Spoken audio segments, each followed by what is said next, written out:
So what's happening today? I'm going to be your host. I'm responsible for strategic growth and partner success.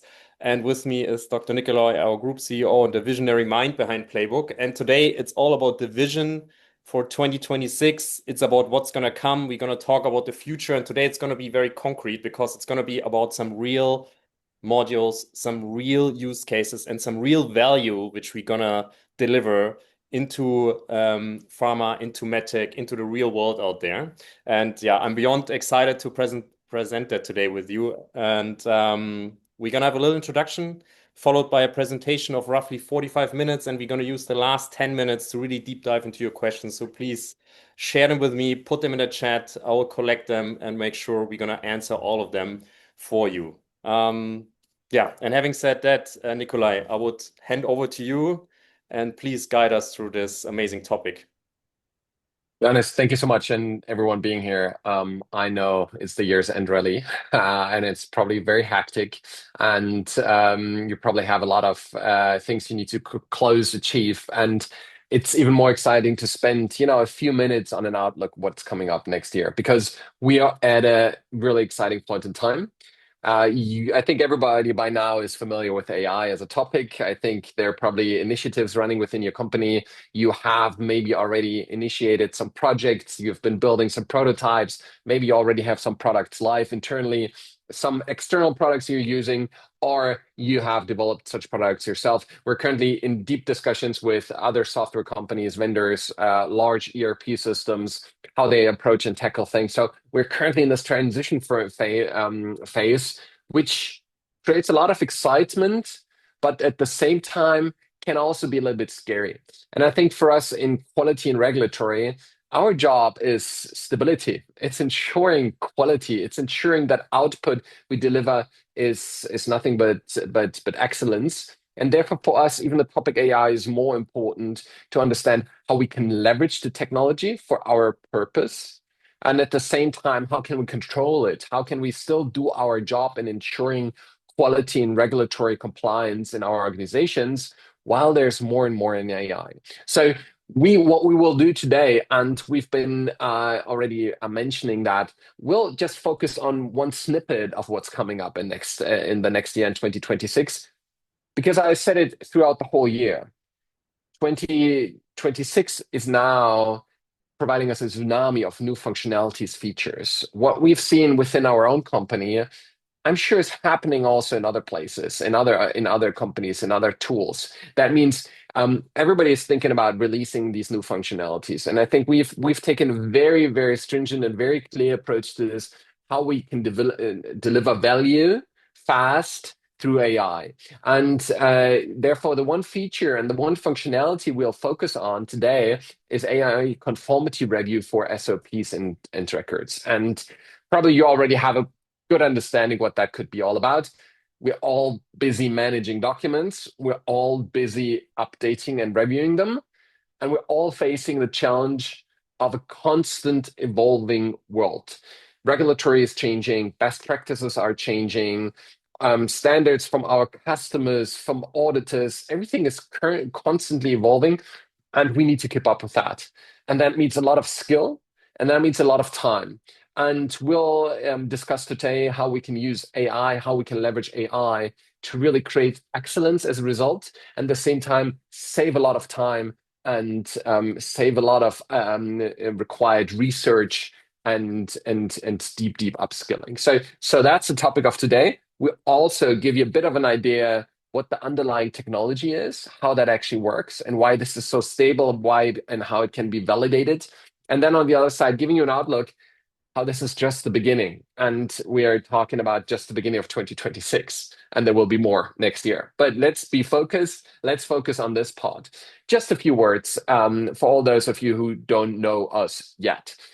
We are a German-based company. We are lucky to be able to serve the world. We have customers from the US, Europe, Southeast Asia, South Africa, and we're so extremely proud because we can say that we have a really engaging relationship with all of them. That means we learn a lot from them as well. So we don't consider this as a one-way street, but we really need to understand the pain and the problem and the challenges of the industry, of the actual operators, of those who manage quality and regulatory affairs, who sometimes fail, who sometimes succeed, as we all do. And it's all about getting to a better place, getting to a better stage, and using technology for that. And that's what's so exciting. And we have our headquarters in Berlin. We have our biggest office in Munich. We have an office in Cape Town. We're privileged to have partners like Deloitte on our side, and they can contribute a lot with their knowledge, with all their experience, and we'll get to that a little bit later. So let's, I think, just get right into. And when we talk about Playbook and the solution we're delivering here, we're talking today about a very specific feature, right?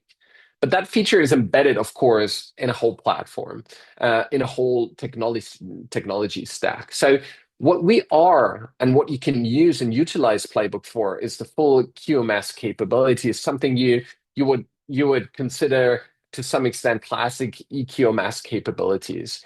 But we use AI to bring this to a next level, and we are in current transformation, helping you transform your quality management system from a management layer to actually something that's embedded in your operations and in your processes. And that's what we call quality AI for pharma and medtech.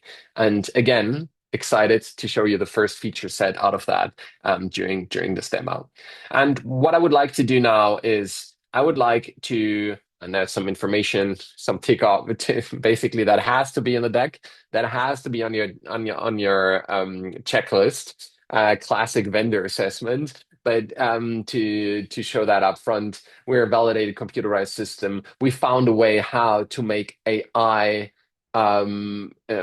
accessible so that it can be validated, that it can be documented. We'll have one of our team here today who will actually open basically the box and will let you in and actually visualize the AI for you, that you actually see what it looks like and to be able to understand, because something you can't do with the chat GPT, right? So we will provide that to you today.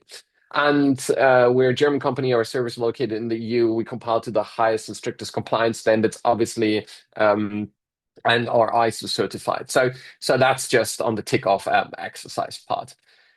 So let's take one step back, and I'm really curious. And maybe it's not you yourself, but your teams. But the question is, how do you ensure clarity and conformity in your SOPs, work instructions, policies? I mean, we have the multitude of SOPs in our organization. And how do you avoid that they're not contradicting, that they're in conformity with regulatory requirements, standards, and best practices? Oh, we're already right in it.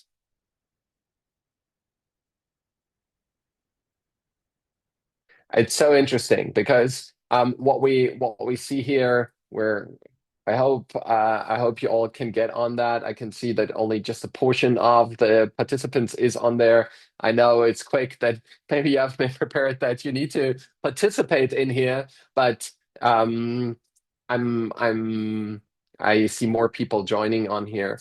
But okay, interesting. Because I can tell you while you type in your answers here, we have a large variety, and it also, of course, depends very much on the scope of your activities. If you're in GMP or if you are in medical device distribution, there, of course, is a big difference in what you have as a standard set of SOPs. And then at the same time, what we see, some try to really keep it condensed, and some really have, quite substantial SOPs, but therefore only a limited amount, while others break this down very granularly throughout their processes. So we have, and what we see here, typically, in some cases below 100, in many cases several hundreds. We have customers with 2,500 SOPs. So that's what we're facing, but we all have the same challenge. We all have the same challenge, that we need to ensure that these SOPs, as they are the core instrument for us in quality, to set the standard, to train our teams on, to educate our organization, to keep them clear and in conformity. So let's go to the next question. It's like, how many hours do you typically spend on a review per SOP, or you feel you should spend on such an SOP? I mean, that's a tricky question, right? Because if there's no time, and I'm hoping you can follow me on this slide because currently I don't see anyone. Okay, coming in. Yeah. Um, one is joining so far. I hope it works from the tech side to get you on there. And it of course depends. I mean, that's a very vague question, and I'm fully aware of that.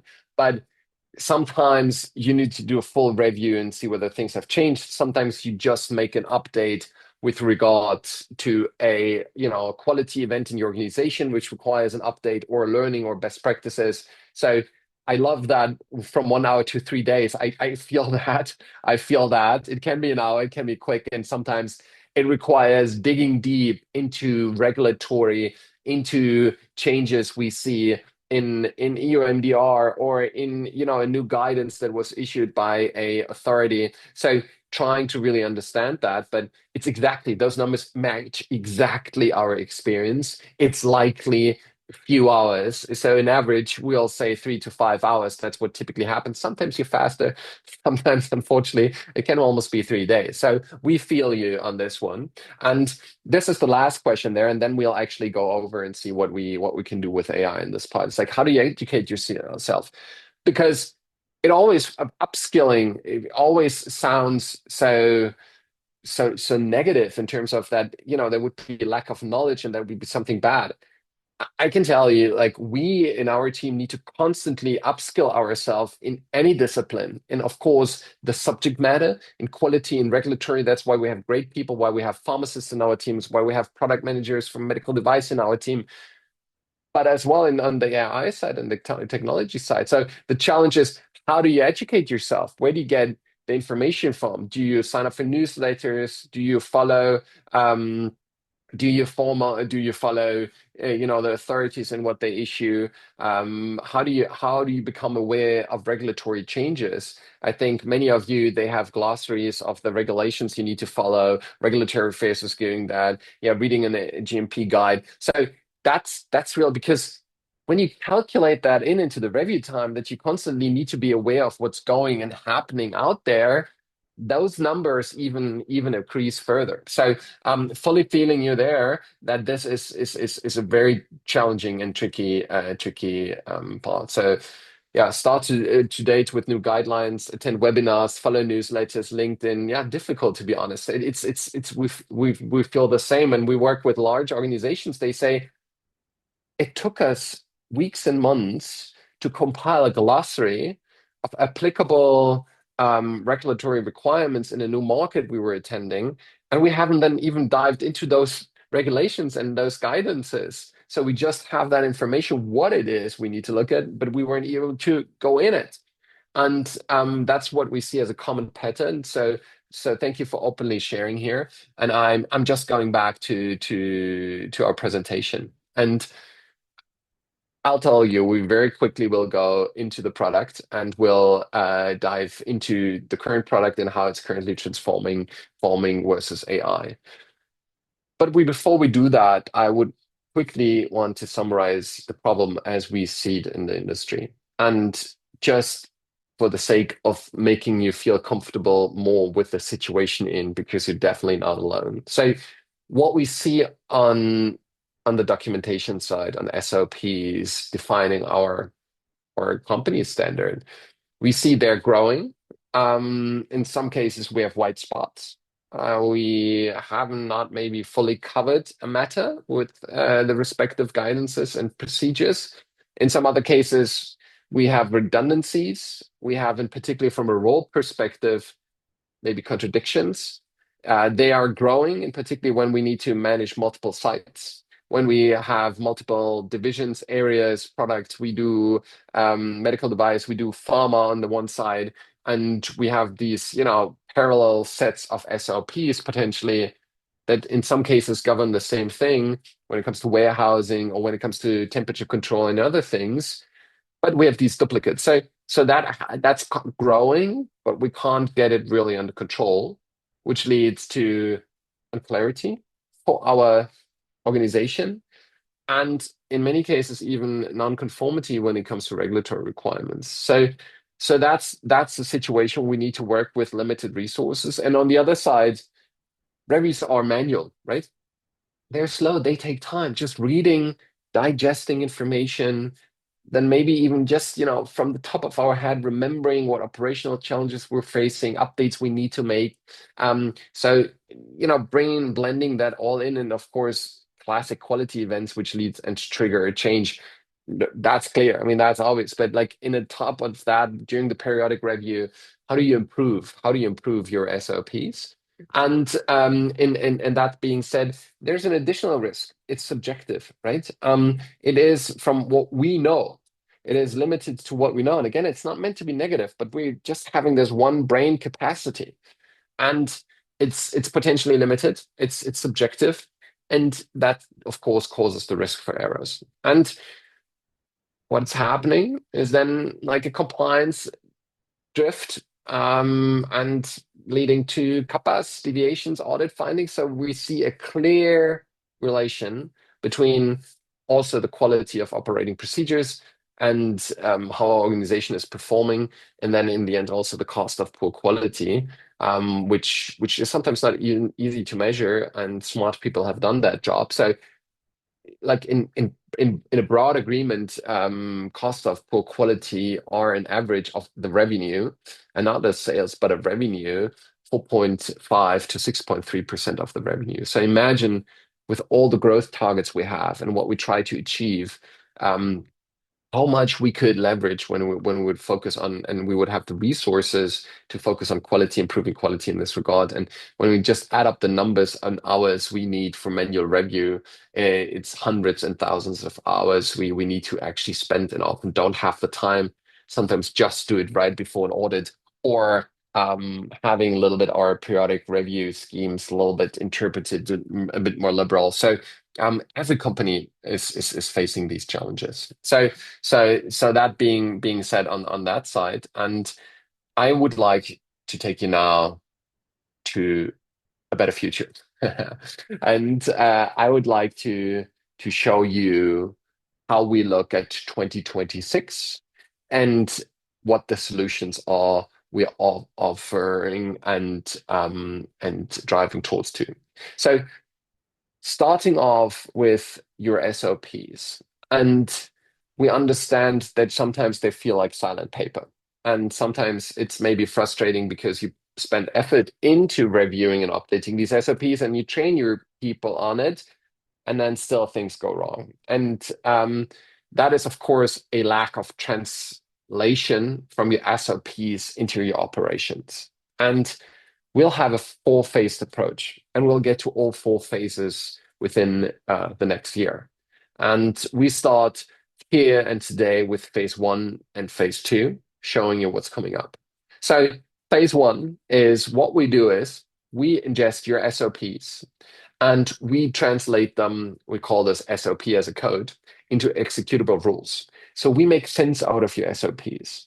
And not only a single SOP, but we break them down in entity and relations. And suddenly, and Ralph, thank you for being here. And a little later, Ralph will actually visualize what an SOP looks as AI. So, or a multitude of SOP looks as an AI. So, what happens is suddenly this beautiful network of entities and relations is being created. And by the way, we create that within minutes. It doesn't matter whether it's 20, 50, or 2000 SOPs, but we build up this rule framework out of your SOPs. And everything is set into relation, what needs to be related to each other.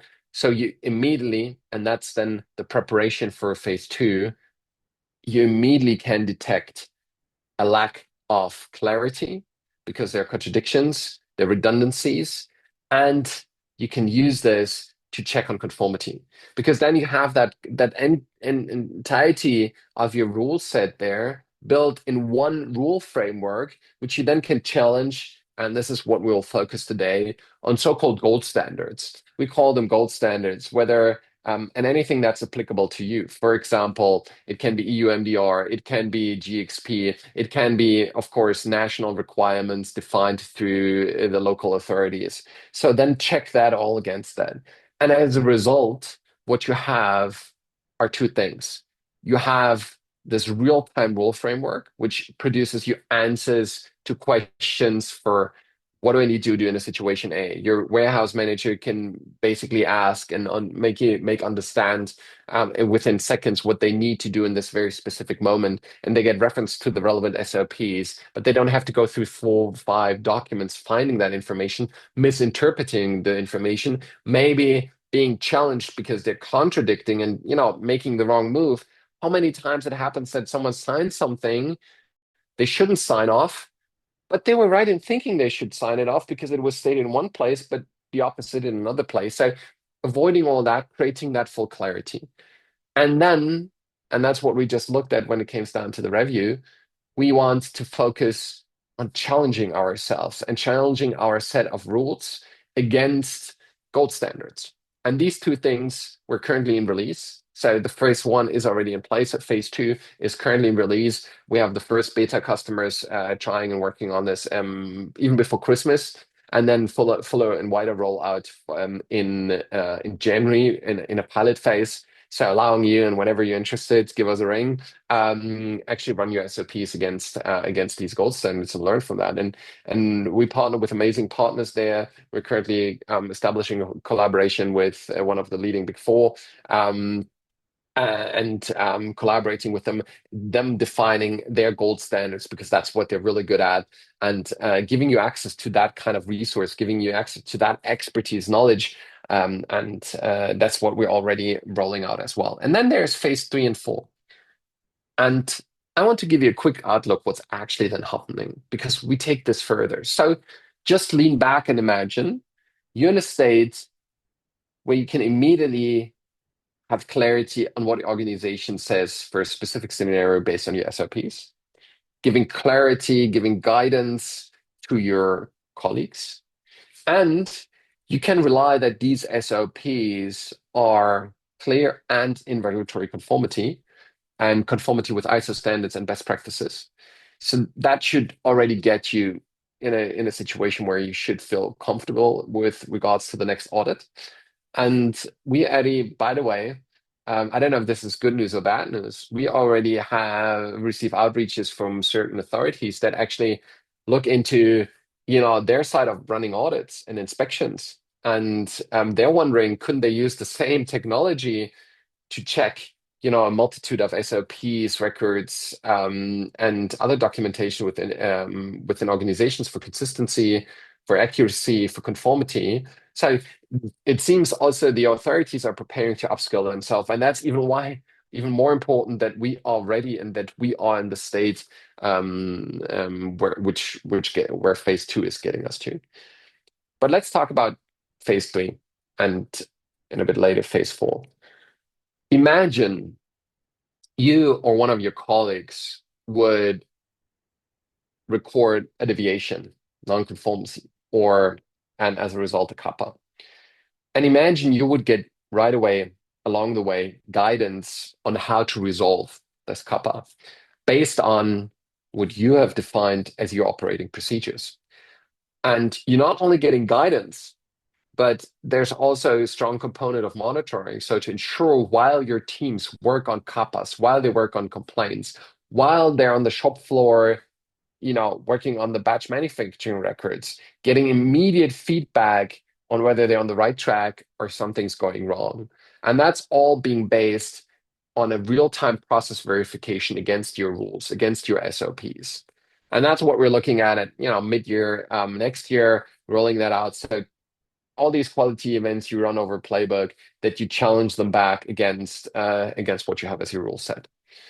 And that's where we then end up in a totally different world, and we'll get there soon, I can tell you, is when we allow and introduce more and more agents into our organizations.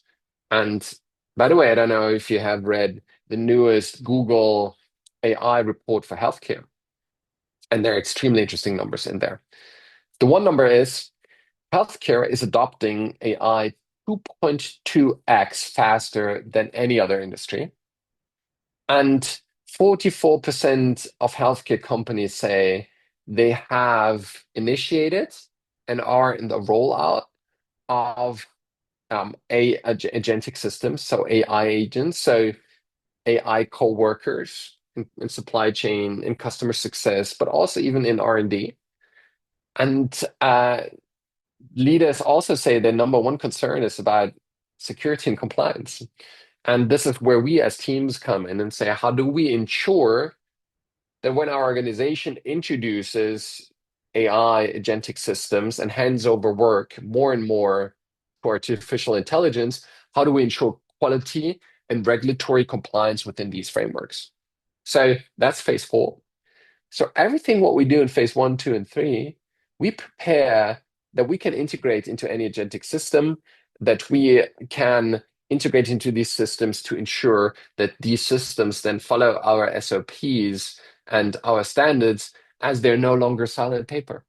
There are an intelligent rule framework which we can use to integrate. And this is what's coming up in the next months. And the next 2 years will change our way of working so drastically that it's time for us as leaders in quality and regulatory, as managers, to take decisions to prepare ourselves while we make our lives easier. So that's on that. And what I would like to do right now is I would like to first go over to the platform and show you what the actual front end looks like before then we open the box and look inside the AI to then see how the conformity and clarity review works. So these are the next few steps through this webinar. First, look at the front end, how it is working with SOPs on Playbook. Second, go and see what an actual graph structure, knowledge graph looks like. And then third, look at how the conformity and clarity review works. And then as a last part of this webinar, we look at the financial impact in a positive sense when we can create as the return of investment, the business case we can create for organizations to not only get better in quality, but actually have also financial impact. So that's what we're going to do. Johannes, are we good? Should I pause for any questions, or are we going to continue and keep everything for the end? So far, so good. But as soon as they're going to be the first questions, I will most probably going to ask you during the session. I'll Okay, decide in my fantastic. question. So we're still on this. We're It's still so on the good. same Yes, page. fantastic. Okay, cool. You're simply going Yes, to interrupt me. So well, what just happened was I logged into Playbook, and for today I'm either a pharmaceutical company or a medical device company, and I logged in into my home screen, and some of you of our their customers know this screen very well. Some others have seen it during a demo or a webinar. For some others, it's new. And I just want to take you and focus today not on all the modules we hold for all quality events, for everything that's relevant in quality, but also regulatory into production. So we really go, by the way, deep further into batch manufacturing records, batch release, and quality certificates of analysis. Everything here as modules on the playbook on Playbook. We're not going into that today. And we're not going into training as we handle training and everything here on the platform as well, have training programs, training events. We create, we do automated quizzes on the platform, auto rating, everything what we do. Not going to focus on that. Today, the focus is purely on managing documents and records on Playbook, explaining to you what the technology behind that is. Because for you and for us as humans, it's still relevant that we can work with it. And we all know ChatGPT, right? Which is an amazing platform, but it's a chat, right? So we have a chat and like a lot of information running through that. And that's not working for us in a regulated industry where we need to have controlled documents and where we need to manage documents. We need to distribute them. We need to sign them off in a very secure manner. And we need to distribute them and so forth. So that's what we're going to show you, what the front end is going to look like and keep on looking like.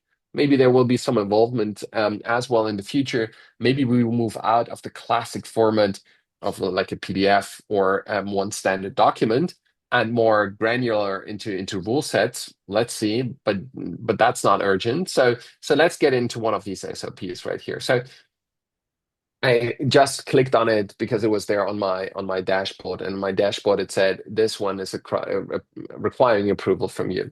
And what you see here already is that this looks quite different from your classic Word document. This looks different from a classic PDF document. In particular, it looks different from a classic hard copy. You have might be printed out and signed off in wet ink. So what this actually is a JSON form. It's a specific structured format in the back, and that helps us to do two things. It helps you work in these documents, defining and writing out your procedures, pulling in data and information from a single source of truth you're holding on Playbook or in a third-party system that auto updates. We call that dynamic data. References are auto updating. So working with the text, working with defining these rules is becoming so much easier and so much faster. And in a bit, in a few minutes, let's say 2 or 3 minutes, I'll show you what it looks like when I'm actually working on this one, because this here is already in the stage of waiting approval from myself. And of course, the system helps you controlling these documents and takes over a large portion of that. It does, of course, recording all the metadata, all the changes, and all the documentation that's required with regards to that, providing clarity on the periodic review. It helps you manage all the versions here at this point, so you can always navigate back to the relevant versions if you have the right access rights and roles. Of course, at that point, you can manage the distribution here throughout throughout the system directly here, and not only simply by individuals, but of course by departments, by the QA department, by the position, by sales. You should show up here somewhere, Johannes. So you can really just simply set this up once, and the system takes care, sends out the emails, attaches an uncontrolled copy, requests signatures, all automated, reminders being sent out, so nothing for you to worry. Because we still need this interfacing. We still need to work with these procedures as steering instruments for us as an organization. So that's handled by the system. And as well, what's handled by the system as well is training. I didn't want to get into that, but I'm just mentioning that. So if you make a change, and we still have a largely human workforce, and while this will be in transition, we need to train our teams. And you can do this directly here from that SOP. You made a change to that. You see two programs to which this SOP is associated with. And you can then simply start a new training event and create here a training event at this point in time. Quickly doing that here. Name the trainees. You'll can add materials, further materials. You can actually all cases, all records, all workflows you're handling over Playbook, you can go and even pick a customer complaint, a recent complaint, which triggered the change of this SOP. You can include that in your training, further training materials. So do all that, set up the training there, add a quiz, define the pass rates, and schedule the training, and it happens. So we have this really linking to the real world. And while we manage and while we work in these documents, So Nikolai, something else happens. Yeah. I do have a question now while we talk Yes. about the SOPs. And Please go. yeah, Sala asked, is there a draft version visible to all the stuff, or No, or sorry. it's just the current approved version? That's exactly the relevant, and thank you for that question. So this is how you set up your roles and rights, and that's crucial. That the roles are set up in this way that for you standard employees, you only see the relevant master version, draft version, and superseded versions not visible for anyone else who's not supposed to work on it and see it. In order to avoid that, of course, and this would be this is what we want to avoid, is that they work with the wrong version. And thank you for that question. And coming to from what we see here to actually to what you don't see, but what's the topic of today? While we work on that, and while I'm sure you're getting already warmed up, we translate this, what's happening in here, into an AI rule framework. So any change you make to this SOP, any update you make in the description of, for example, handling your customer complaints, it auto translates into this AI rule framework. And so the impact of what you do is not just having a new version of a document. It's not just, something you train your people on there.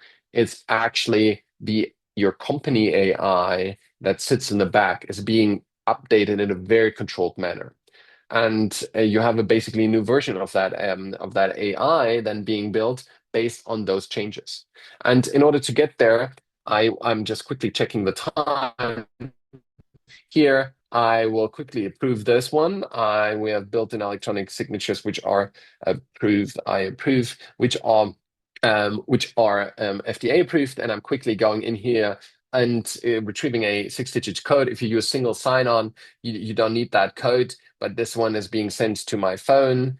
I'm really bad at multitasking, so typing in the code here, and my document is being sent. And what we always can do, because we deal with auditors and third parties that require this in a still, common format. We always can go and download this back into a classic PDF format. System asks me whether I want to pull in all the automatic references we made in the download, creating a zip folder, any attachments, not doing that now. And then the system creates me a classic PDF document we very much familiar with and know, and this we put our own logo on this, and we'll have all the metadata being printed on there, the electronic signatures. It's a hash document. You'll have then the actual document sitting in here. You have, if you choose to do so, overview of the attachments, the reference, everything automatically being generated by the system. The distribution list, once that's acknowledged, that's automatically updated. So we can still turn this back into this format that, auditors, inspectors, and so forth, customers feel still comfortable with. While we have dedicated external auditors and editors wrote, so desktop audits on Playbook is becoming more and more frequent and more common, and auditors like what they see. And before I hand over to Ralph, and now you probably are really warmed up, just showing you what it actually looks like in working these documents. And you can tell that this is different from a classic Word document. You have this very structured format. You can use tables, you can include images, everything what you do, but at the same time, you have a very structured way of working. You can choose from data points and information you already have on the platform. You can make all the relevant references, pick documents to reference in here. And that's already the whole system, your whole quality management systems in entirety is being pulled in here. And that information can be used and reused whenever it is needed. You can collaborate, as we're still humans and we need to figure out things, so we can still communicate over comments there. We, of course, have here clear distinctions in the workflow for review approval. All that, we still need that. And we still need that from a regulatory perspective, from a compliance perspective. We still need to control documents. So what I want to do and show you now is go and say, I want So to show Nikolai, you now. I feels Yeah, like this is a good moment to ask another question on data and the graph. yeah, There's been another yeah, question on that. So especially related to data privacy and data protection. yeah, yeah. In the case that our data in the graph remains fully private and protected from Yeah. being shared, or is the data stored somewhere else? Can you No. elaborate a bit on that? I think that's a question which And is that's it. Yeah, that's that's it. That something and that that's a for very many good people in question. their mind. And we should ask ourselves that question whenever we handle sensitive data, because we as individuals want that our information and handle, whether it's patient data or when it's just average employee data, we hold a responsibility towards those individuals, and therefore data protection is essential and is key. And that's why we follow this approach. At the same time, of course, the information you have is highly confidential. It often holds IP. So what we create you is a fully separated and segregated knowledge graph. That's your company graph, which runs in our systems. Of course, we are your contractor due to legal obligations, GDPR, POPIA. We are processors. That means we hold on to that data on your behalf, but we're not sharing it with anyone else. So you could give us the instruction at any point in time, say delete all that data if you would want that it would be deleted, make an update, make a change to the data. So you have the direct access to your information, and it's not being shared. It's not being used to train any module. It's not being, put into any global database. So that's your company information. That's why we do the separation. And we see that now in the next few minutes, you see the difference between company graphs and the regulatory graphs, and they're not being mixed up. So there's a full separation, and you remain the sole owner for this information. And you can even go and filter and ensure and do verification checks whether even within your graphs you have too much personal and identifiable information, PII, or you would want to apply additional filters and so forth, which you could do to the system. So thank you, Johannes, for the question. And what I want to do now, and this is what we're currently releasing. So remember phase two. Phase one, building the graphs already happening. Just what we saw, what Ralph demonstrated to us. It's already happening while you work on your SOPs, right? Phase two here is now I'm actually running the review. And what we want to do is like we want to be able to get into an SOP and say, okay, this is due for review, or I need to make an update, or I want to check this. And we created a new what we call insights. What do we call this insights and not findings and so forth? We thought about that for a while because like not every information, every potential update is a finding or even a risk. And we allow you to then manage insights and translate them into findings or risks. So let's run another AI review. And I want to run this SOP as an AI review here. And I can, of course, go and select the document. I've selected this SOP. And here you can already see what I meant with running this against gold standard. So here I can select the graphs, the frameworks I want to check my SOP against. And maybe due to the new EU AI Act, or due to the fact, and for GXP guys, everyone who is here from pharma, you'll have four different sets here and different graphs you run that against. But you choose those you want to actually check that against. You have AI suggestions. So based on the content of the document and the information the system holds on your company, you can choose that, and then you go and you start the AI review. And the review is then being performed. I need to just move those Zoom elements here out of my way, and I'm just being able to then go and say, okay, this has been done, this has been completed, the AI review has been completed. And what we will do, and you say like, okay, what happened now? We'll get there. But before I actually dive into the individual insights here, that being shown, I want to show you something different. I want to show you that everything what we do as a review ends up in our so-called insight space. And the insight space is giving us real-time information on the conformity of our documents. It gives us overview of the development of everything that has been carried out as an AI review. So here the AI review I've just completed on this SOP is being shown. And then all the insights that came out of the review, and this is where we'll go back in here in a moment, is like will be shown as items. So we can then translate these findings into risks, into findings we need to mitigate. And we'll go back to them in a second. But just for you to understand, we run this, and this is where you manage what Ralph showed. You have your company graphs, for example, your SOP graphs. And then on the other side, you have your external graphs. And that's what we just did our review against, right? And this is basically something you can toggle on and off and say, I need to have this rule framework. I need to have ISO 13485 to run against ISO 9001. I want to, get that certification. I need to get that certification. HIPAA. And here we work with subject matter experts with like as a Deloitte and others that will add like constantly new playbooks, new external graphs against which you can actually then run your SOPs. But let's go back to the actual review because that's what the exciting part is. And we just run this SOP on the risk revenue. We have per AI review, we did like this full overview with a summary. It gives us a score. It gives us the insights.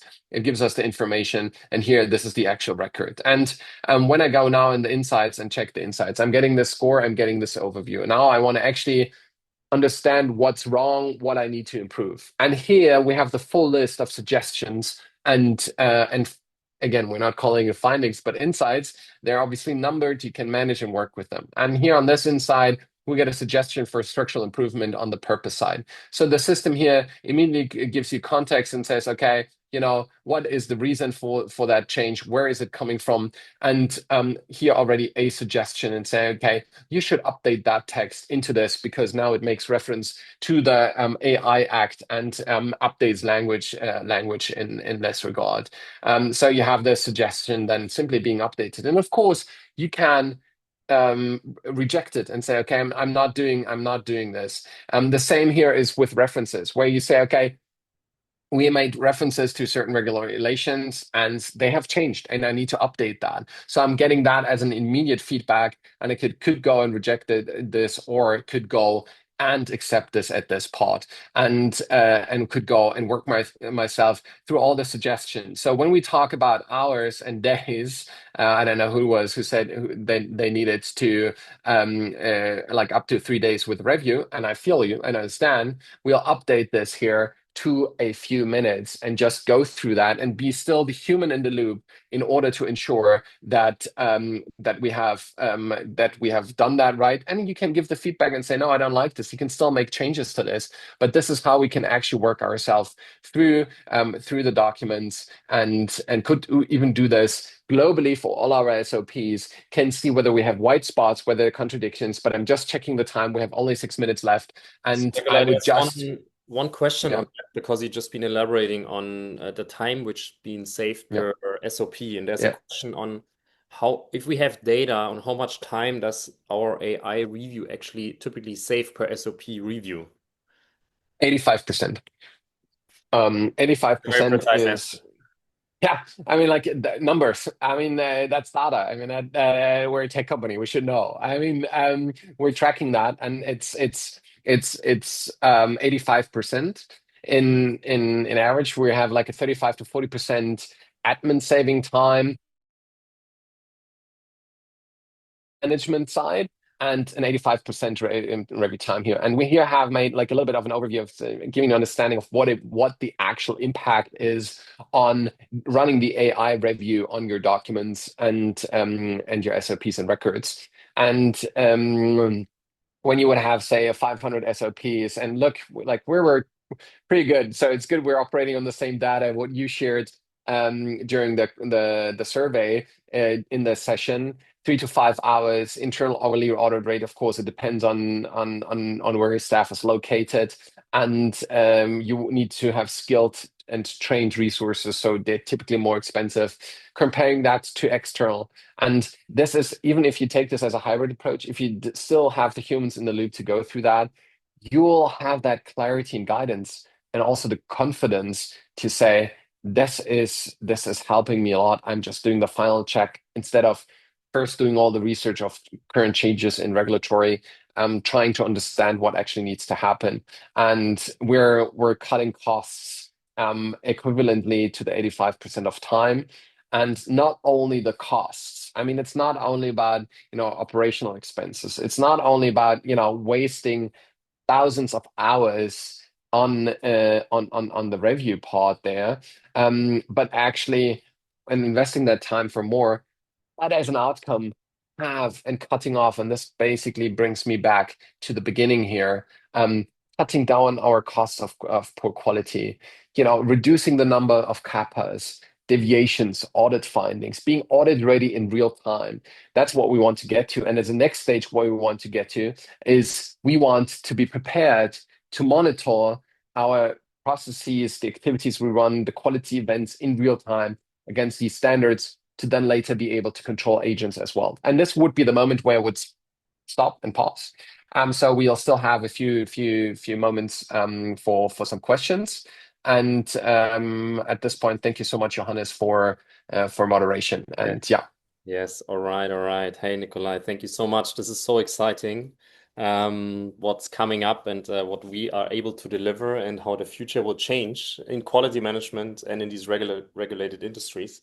We had a few questions and we have a few more I would love to get clarity on. And in the remaining 3 minutes, let's see how far we get. yeah. And if we don't have enough time now, there's always time later on to ask questions.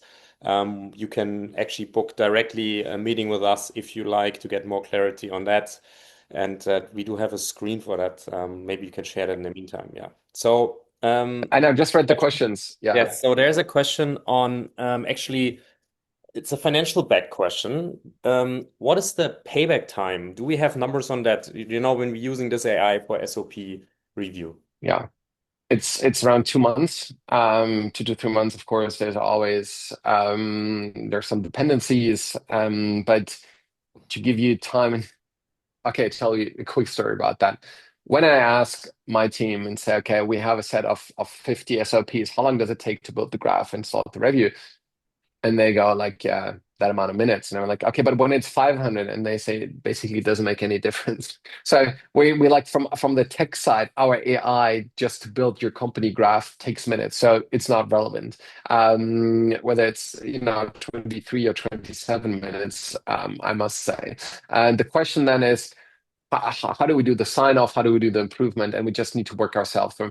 But there's a delight doing that because the fact that you get that done within like 15 minutes or 10 minutes of AI, like an SOP review, you have sitting there already for like, let's say a year, and we haven't got to, and closing that off and doing maybe one a day, and it takes you 5 minutes, that's a wholly different game. And you definitely need to calculate the hours you're saving and of course the impact you have on the quality in your organization.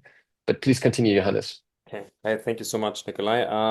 We have 1 minute remaining, so I'll ask one more question and then the rest we can definitely do in another deep dive. And this is related to change management. How do we actually track which suggestions have been accepted and rejected?